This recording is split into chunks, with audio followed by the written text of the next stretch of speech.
by Imam An-Nawawi, hadis number 51. An Abi Muhammad Hasan bin Ali bin Abi Thalib radhiyallahu anhu qala hafiztu min Rasulillah sallallahu alaihi wasallam da'a la yaribuka ila ma la yaribuka fa inna sidqa mutmainna wal kadhib wa huwa Tirmidzi wa qala haditsun hasan sahih. From Abu Muhammad Al-Hasan bin Ali bin Abi Thalib radhiyallahu anhu, may Allah be praised and said, I remember this part from the Messenger of Allah sallallahu alaihi wasallam.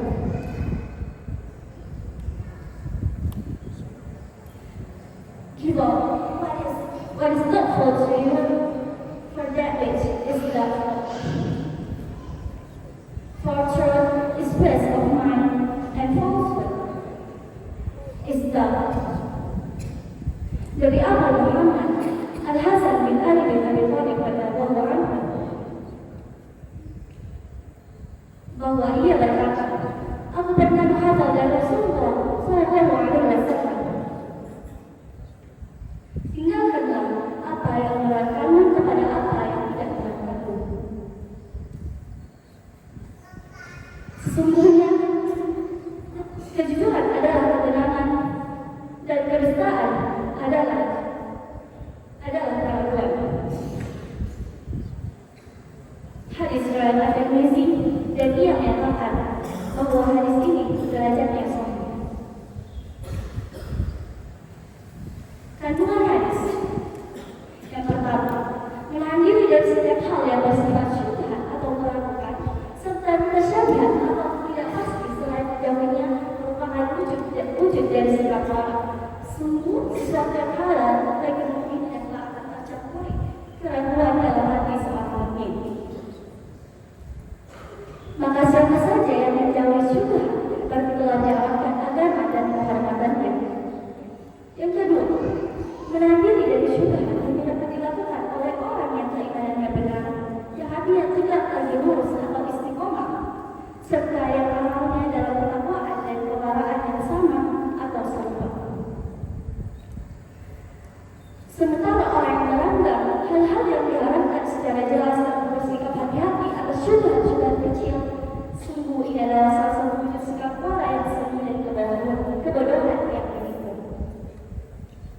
Yang ketiga, dianjurkan kembali melihat dalam hati saat ditimpa keraguan.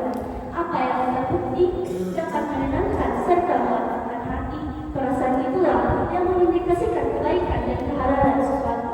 Sebab kebaikan pasti menjadikan hati manusia tenang, sedangkan kebalikan darinya adalah dosa, perbuatan haram, dan keburukan lainnya.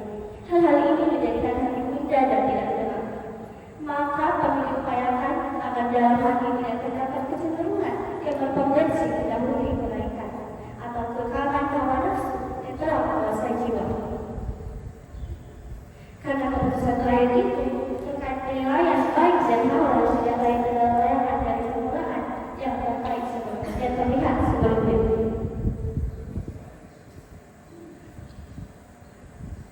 Relevansi hadis. Hadis tersebut relevan dalam kehidupan sehari-hari kita setelah Islam bermodern. Contohnya saja dalam proses pembelajaran, ketika kita dihadapkan dengan informasi yang menemukan, misalnya informasi dari teman yang belum terverifikasi ataupun jawaban soal yang belum pasti atau yang tidak yakin. Kita diajarkan untuk mencari kebenaran, memverifikasi semua sumber terpercaya seperti guru, pelajaran dan sumber ilmiah.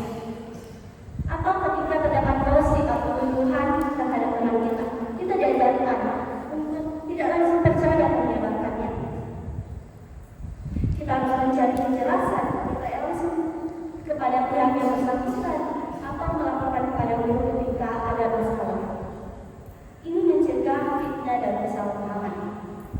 Atau ketika kita dihadapkan pada banyak orang, misalnya melihat menemukan barang yang hilang atau mengambil sesuatu yang bukan miliknya, kita diajarkan untuk memilih jalan yang benar, bukan yang melakukan apa yang berpotensi salah.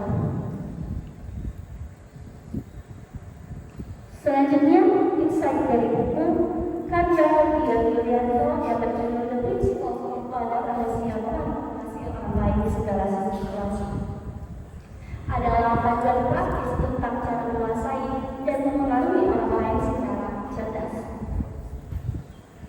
Buku ini mengajarkan bahwa kekuatan sejati berasal dari kemampuan memengaruhi secara halus, bukan memaksa. Untuk itu, penting untuk memahami keseluruhan manusia, motivasi, kekuatan, dan keinginan mereka agar bisa